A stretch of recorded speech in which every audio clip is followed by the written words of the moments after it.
Now, you said that you believe that God has forgiven you. Yes.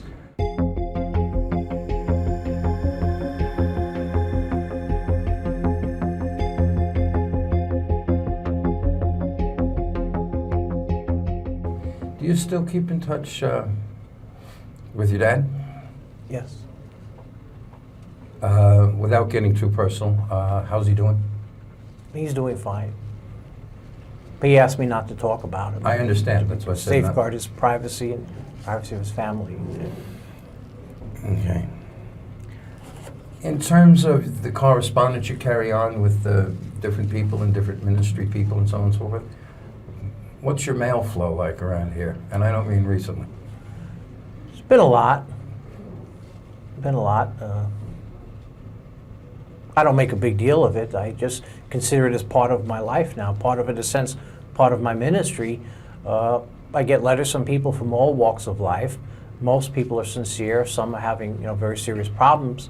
And for whatever reasons, God, I believe, leads them to me. And I'm able to minister to them and encourage them, share Christian gospel with them, even some teenagers. And so it's been good. It's sort of ironic, isn't it? I mean, you're doing all this stuff through the mail these days. You keep the post office busy. What's that, a little nod of loyalty to your old employer? Once a postman, always a postman? Is this all this work that you're doing now, do you feel that this is helping you make up for some of the bad stuff that you were involved in? Do you feel like you're paying back a little bit? Yeah. These things, first of all, I want to be a good Christian because I want to please the Lord, but it's my way of saying that I'm sorry for the things that happened in the past, and I'm sorry for being that bad person and being a fool, and this is my way of, if I could reach out to some young person and through the videos and so forth that are going all over the place in schools and churches, youth facilities, prisons, I know that if I reach some of them with that warning that you don't want to come to prison, that you don't want to throw your life away, that you could have a better life through Jesus Christ, if somehow I could touch some of them and get them to change their direction, then it would have served a purpose. I really believe with all my heart that the message that I'm sharing today through the written pamphlets or through the videos have actually saved a lot of lives, and there's ministers to verify that, where their kids or whatever who've heard that message and have, instead of going in the path that they were going, which may have led eventually to a graveyard, an early grave, they've given their life to Christ instead, and they're better people today because of it. And so I'm thankful for that. That's truly a blessing. And that's not me doing that. I believe it's God. God works through people, ordinary people. Let me ask you something. Prison, of course, is for punishment, but it's for something else too. Rehabilitation. Is that correct? The purpose of prison, I mean, people get sent to prison for punishment, but isn't it a fact that prison systems also like to rehabilitate people if they can? I guess you could say that, yeah. Certainly, they want someone to learn their lesson where they don't come back to a place like this and don't throw their life away and hurt some other lives and damage other people. You would hope that someone would come to prison and, if they do get out, they would learn their lesson.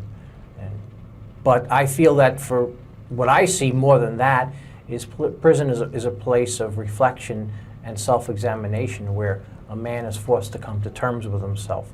You take a guy that's 30 years old, 40 years old, maybe he's got a couple of kids out there, maybe a wife, maybe he's with her, maybe he's not, but here's a guy that's an adult and he's in prison doing time, 5 years, 10 years, 15 years or more.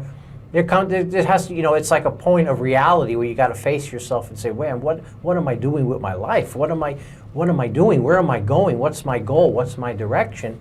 And I think that being in prison now 22 years, I've seen a lot of men come to terms with that, where they realize that at some certain point, they realize that they were doing traveling a dead end, traveling a road to destruction.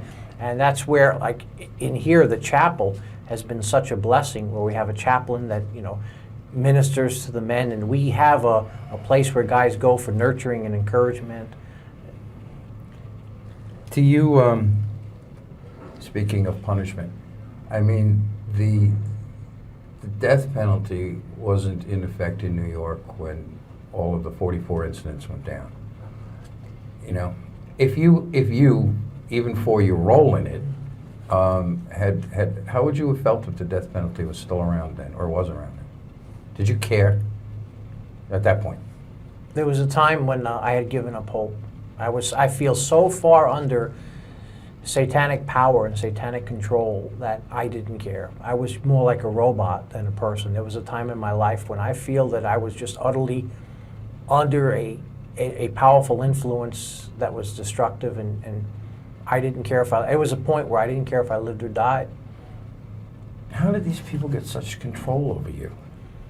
It was a process. It took time. It was like little by little. I mean, I'm telling you, I didn't know it was going to come this way. I mean, when I got out of the service, I wanted to make a life for myself. My dad was moving to Florida. Most of my friends had all gone or all changed directions in their life, and I just wanted to make a life for myself. I got an apartment. I had saved up, and when I was in the service, enough money to buy a used car, to rent an apartment. I got a job as a security guard. I enrolled in Bronx Community College. I wanted to have a future, you know, and I don't know, everything got turned upside down. I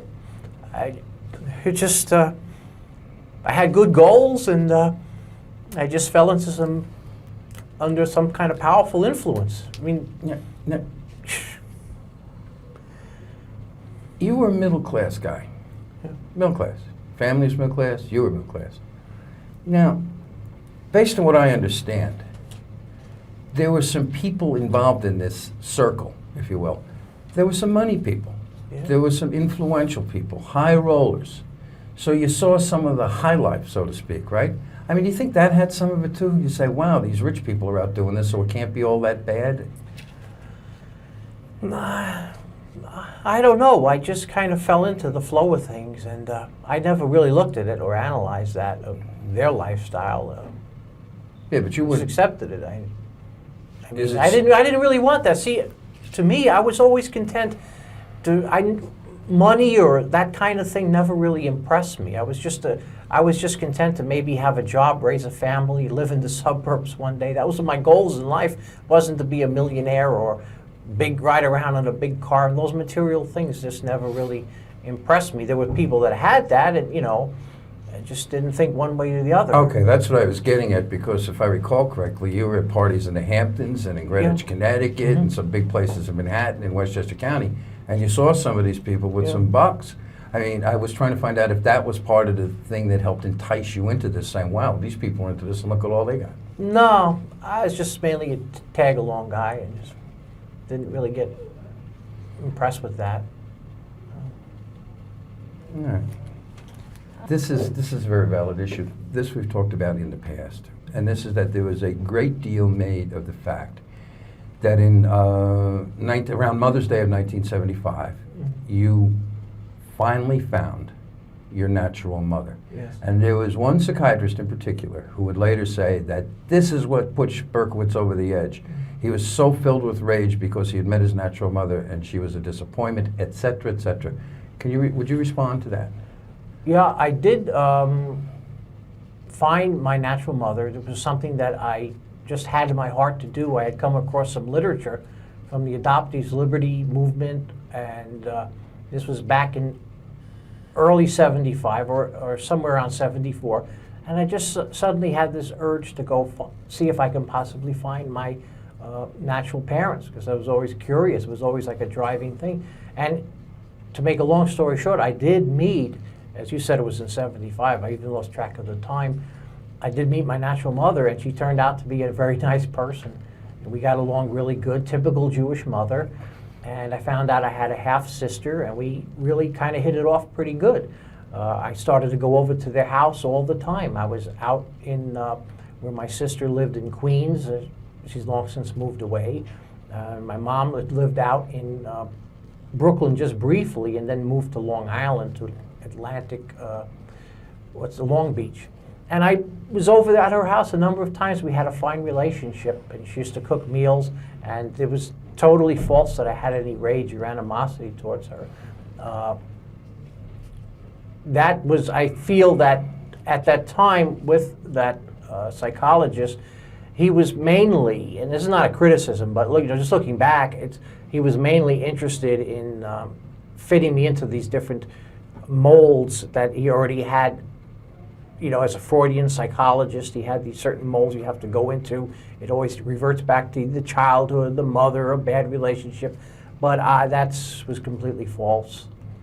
Which brings something to mind. Somebody, not you, told me a long time ago that you had actually read a book called The Murdering Mind to be familiar with some of the psychology of this kind of stuff so that you could give the right answers to shrinks. Yeah, that's true, yeah. It's true. Yeah. So are you saying you were just parroting back to them what you thought they wanted to hear? Yeah, yeah.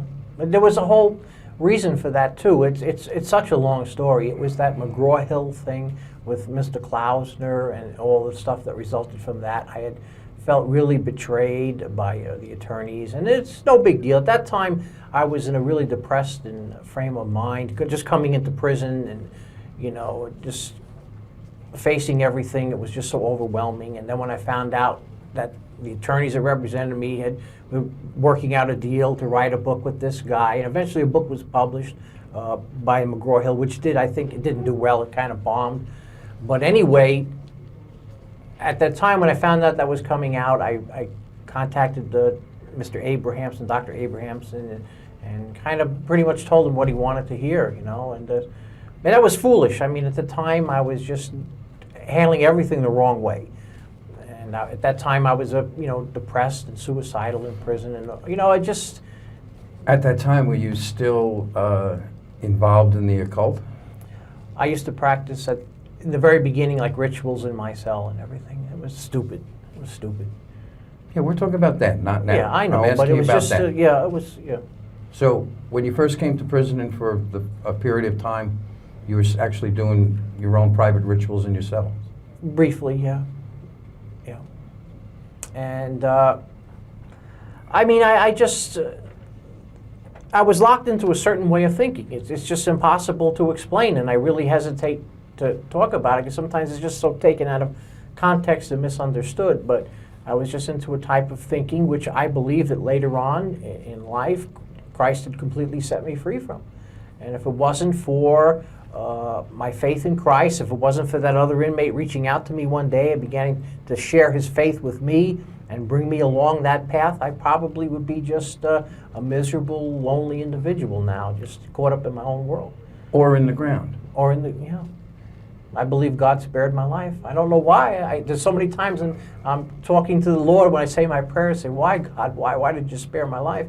And He just keeps reassuring me that He loves me and that things are going to be okay. Now, isn't it so that a substantial number of people whom you were associated with on the streets back in 76 and 77 are in the ground? That's what I've heard. I don't know how accurate all that is. I've heard, that the Carr brothers and so forth have lost their lives shortly after I was arrested. What exactly transpired, I don't know. Well, there's been a lot. Young girls like Dawn Coons Yeah. and Frank Signorelli died in jail, and Joe Carrozza, who had the yacht in New Rochelle, Yeah. and so on and so forth. I mean, there's a laundry list of people Yeah. who died violently, either Yeah. murder, accidents, overdoses, suicides.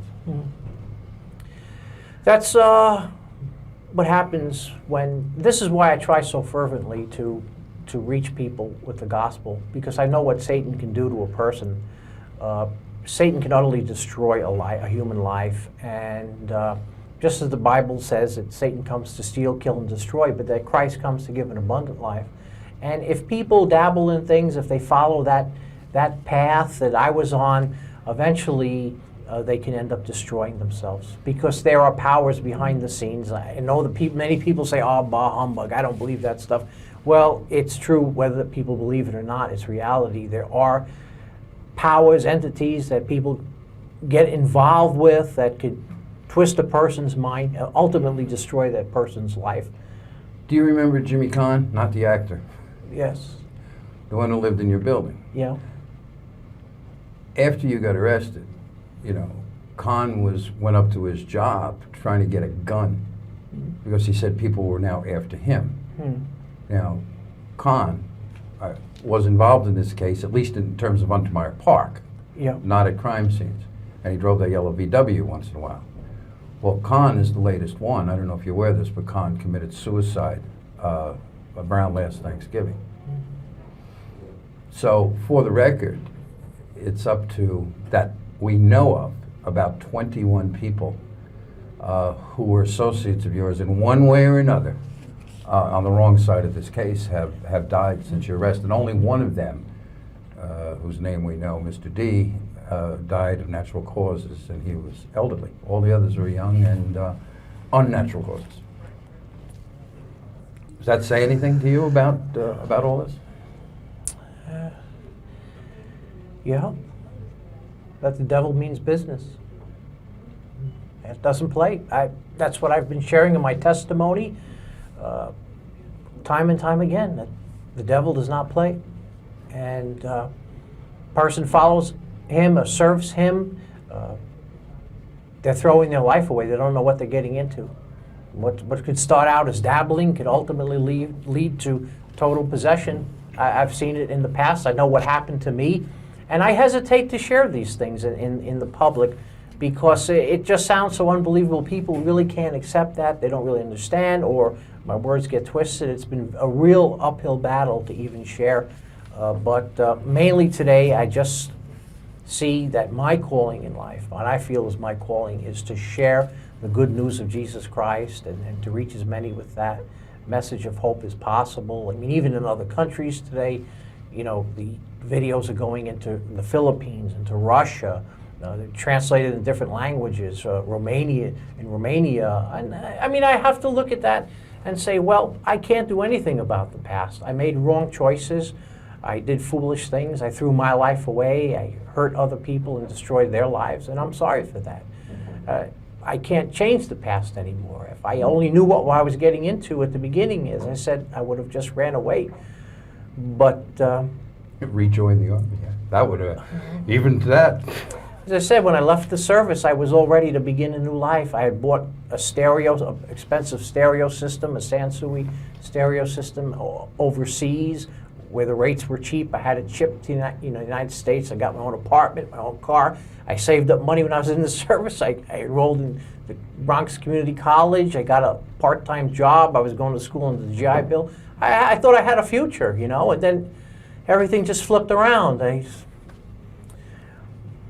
didn't think I'd ever end up in a place like this. Oh, it's the Catskills. What are the Jewish comedians coming together? Why do you think? Go ahead, Lisa. In terms of, you know, you said you had a dream, you know, to have the typical, you know, somebody growing up in the 50s, the wife, the kids, the suburbs. I was wondering if Moore could ask you, have you had any kind of a romantic relationship with anyone, maybe somebody whose heart was drawn to you and they began writing to you? I know that happens. That's an interesting human interest kind of question. Some of, let's say, female friends over the years, without names, just in general, who you've corresponded with, you know, just, you've developed some female friends, is that correct? Well, I wouldn't say like that, like really romantic. I do have, but this is off the record, I think. I do have, because I want to protect the privacy. I learned to, this is my life. This is going to be the rest of my life. But it's hard to describe it. It doesn't bother me anymore because God has given me peace about it, and I can accept, you know, this is kind of where I am, where I'll be. People get married even with life, even with Yeah. consecutive life. Yeah, they do. Eric Menendez got married behind bars. So no marriage plans at all. No marriage plan. At least not at the moment. No. You know, if I can, let me see if I can get this idea right that Lisa talked about before. It's the idea that there are as many, the authorities say that there are as many as perhaps 50 serial killers going around America at one time. And I mean, from the point of view of somebody who had been involved in something like that, granted not by yourself, I mean, is there something that the authority should do or people should be on the lookout for as a way to help identify this kind of thing? You know, I'm not really an expert on that. Those people come from all walks of life. There's a lot of, see, the way I look at it from the eyes of a person who's like a minister today, and I see that there's just a lot of hurting people out there, a lot of confused, lonely, troubled people, and a lot of angry people, a lot of tormented people, and that's why, you know, as a Christian, I try to reach as many as I can, because I believe with all my heart that it's a personal relationship with God that can give a person hope, that can give a person meaning in life. I don't know what causes that kind of behavior. I really don't know it, understand it at all. So you're not auditioning for the job as host of America's Most Wanted, I think. No. No, but I mean, it's more the concept in terms of how should a person know if there's someone who needs help so badly, who's so troubled that they're going to cross that line and commit murder? Yeah. What advice would you give to someone to look out for so that maybe they could get someone to help them? Family members, friends. Wow, that's... Because that's how you would know from ministering to people, because you've seen the people who need the help so badly. What Yeah. are those symptoms? You could tell more. Wow. Take your time. And if you were one of them, you could reach into your own past or Yeah. any other person that you've met in this environment, when I'm sure there were plenty. Yeah. Well, I think that what people need is closeness. In society today, people are so far apart, and even in families, so many families are broken homes. And I don't mean just the broken homes in the sense that maybe dad's in prison or mom and dad are separated or something like that, but sometimes the family could be in, like, all under the same roof, mom and dad and the kids, and yet the home can still be broken because people are not communicating. There's no real bonding. There's no deeper love. It's sometimes even in one's own home, there could be strangers.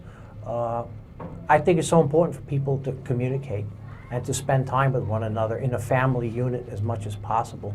I know that, for example, in the incident in Columbine, those kids had parents, and they were from homes that on all purposes seemed to be stable and so forth.